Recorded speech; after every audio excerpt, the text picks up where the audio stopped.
xew Bougane wax na nee na bu ñuy wax ñaari opposant yi gën a sonal le président de la république muy Macky Sall ci réew mi ku tudd kenn dina ko tudd parce que ci ñaar ñi la bokk muy kaddu yi nga xam ni moom la Bougane wax na ni donc moom coalition gëm sa bopp danañ ànd dal dee dem def la nga xam ni moom lañ war a def loolu mooy kaddu yi nga xam ni moom la Bougane wax mais kan mooy Bougane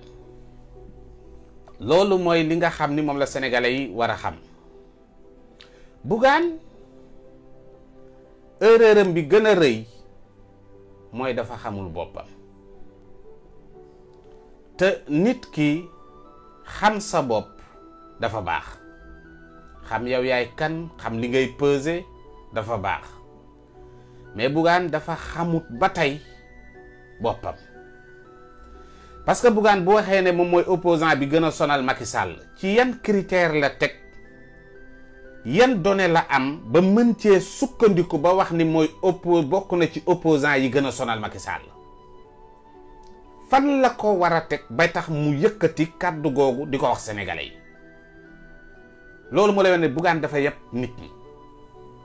Macky Sall muy dem nga topp ci ginnaawam bu fekkente ni loolu mooy sonal nit ki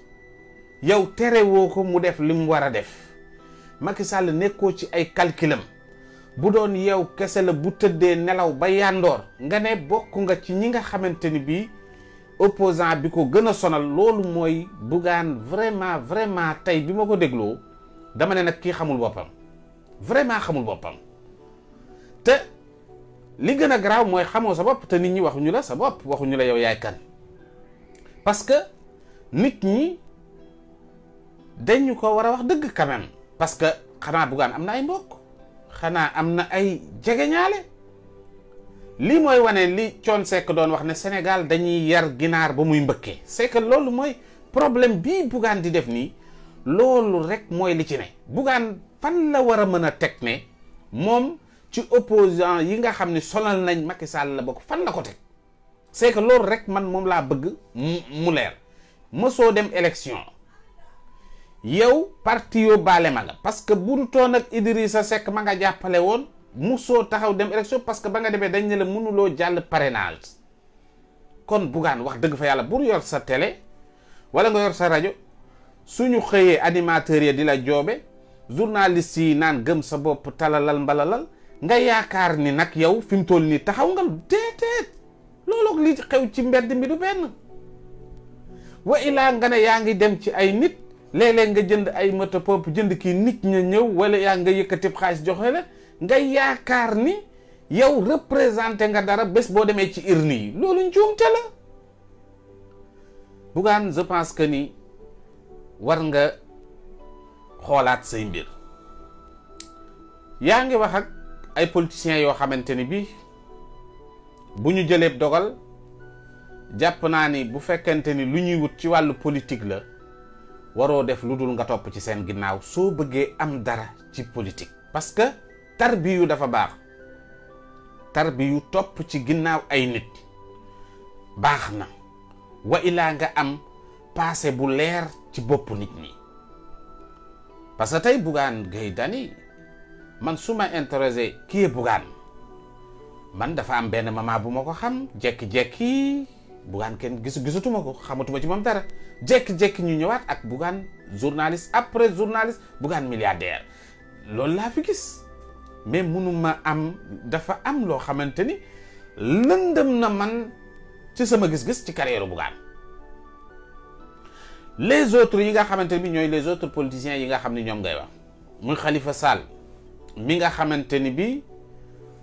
Abdou Diouf après Abdou Diouf Abdoulaye Wade bi mu ñëwee mu taxaw xeex ba am li nga xamante ni bi gañe na ko gañe Ndakaaru kooku dafa am jaar-jaar ci wàllu politique Ousmane Sonko nit ñi dañ ko wax lu ne candidat réseaux sociaux yi mu dem ay élection prix for reste dugal ko assemblée nationale mu dem assemblée nationale wane fa la mu fa wane sénégalais yi di ko déglu di gis ni la ñuy xaar ci député mi ngi koy def sénégalais yi jël ko épouser ko daal de koy jël def ko lañ ko def parce que ba ko Macky Sall dàqee sénégalais yi ñoom ñoo ko jël dugal ko assemblée nationale sénégalais yooyu ñoom ñoo ko def tey li mu doon ci wàllu politique te nag mooy opposant bi teree nelaw nguur gi loolu mooy li am. ak kan Khalifa Sall mi ñu fi tëj kooku opposant la boo xamante ni bi tele na nelaw nguur gi. Karim Wade mi ñu génn dëkk bi kooku opposant la boo xamante ni bi tere na nelaw nguur gi. yow Bougane loo def ba mën a teree nelaw nguur gi c'est ça le problème Sénégal dañuy bàyyi nit ñi ku jóg di wax lu ko neex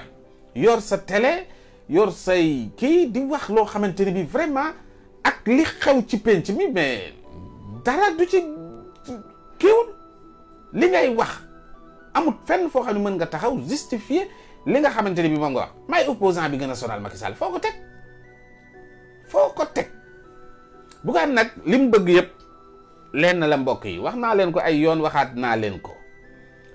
li mu bëgg créer benn mbir léegi au lieu que ñuy wax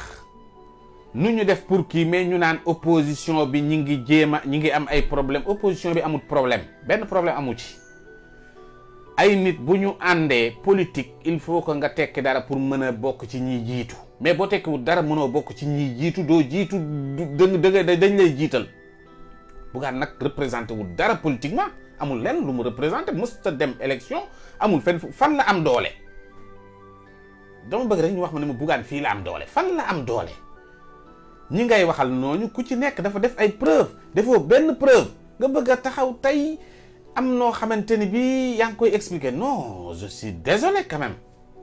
yàlla dogal na yàlla homme d'affaires nga businessman nga yaa ngi ci say business bon donc foofu kenn du la fa wax leen xam nañ ni yaa ngi def say business mais nag def say business nag bëgg a tëb nag jàpp ni gars yi mooy loolu yàgg ñoo ma tolloo da ngay nax sa bopp te puis vraiment na la sénégalais yi wax ki nga doon quoi nañ la wax sa bopp xamal leen ne la nag pour nga mën a am loo xamante ni bi yaa ngi koy wax il faut que nag yow nag Bougane nga am loo représenté mosoo dem élection maak yow a yem taxaw sa rajo nag fëgg sa dënd ne maa fi man yomb na su ma neexoon ma taxaw ci TVSA bi ne du ma moroomu kenn maay opposant bi gën a sonal Macky Sall mais teguma ko fenn donc soyez sérieux nag nit ñi dañuy politique dañuy kii mais nag dañuy wax loo xamante ni bii làmb daj la boo ko xoolee gis ko mais li nga wax kenn du ko gis kenn gisu ko waaw donc bu fekkante ni bii nag léegi nag da nga bëgg a jouer beneen rôle boo xamante ni bii ñu bëgg a créer beneen genre opposition boo xam ne sénégalais yi loolu duñ la ci topp loolu kenn du la ci topp voilà donc nit ñi xamoon nañ ni ruube gi ngay def da ngay ruube rek Bougane bàyyil ruube bi voilà la vie continue coalition bi na continuer ñu liggéey seen liggéey fexe taxawal ay mbir yu am solo pour le Sénégal vive le Sénégal merci Bougane vraiment je suis désolé quoi jaajëf. jaaxle jeex na solution judd na Alaaji Sanjogu Mbeng Sohaybu Jóob taxawal boutique solution taxawal nag bala ngaa dem boutique solution ñetti jàngoro nag lay faj Sanjogu Mbeng yan jàngoro la mu ni ma néew kattan hémorroïde ak ndoxum siti ñoo ngi ceeg ay garab yu doy waar garab yoo xam ni fépp fu ñu fekk jàngoro toxal ko garab yaa efficace de yow mi am jafe-jafe sëy di teel a daanu wala sax sa sàkkara du dëgër dawal seet si boutique solution hémorroïde bii génn ak sax bii ne ci biir foo toog sa biir bi naan gur dawal seet si waa boutique solution ndoxum siti jaaxle jeex na envoyé sa xaalis jotatoo say garab jeex na envoyé sa xaalis kenn dootu la jël téléphone jeex na envoyé xaalis ñu lay dawloo jeex na ak seen boutique solution dafa ñëw ngir régler situation yi mboolem réew moo man di nekk defal sa commande garab yi daañu la fekk fa nga nekk ngeen mën a jokkoo ak boutique solution ci 78 426 66 77 mbokk yi jaaxle jeex na solution juddu na su ngeen bëggee dégg dëgg daal fii kese ngeen di wéree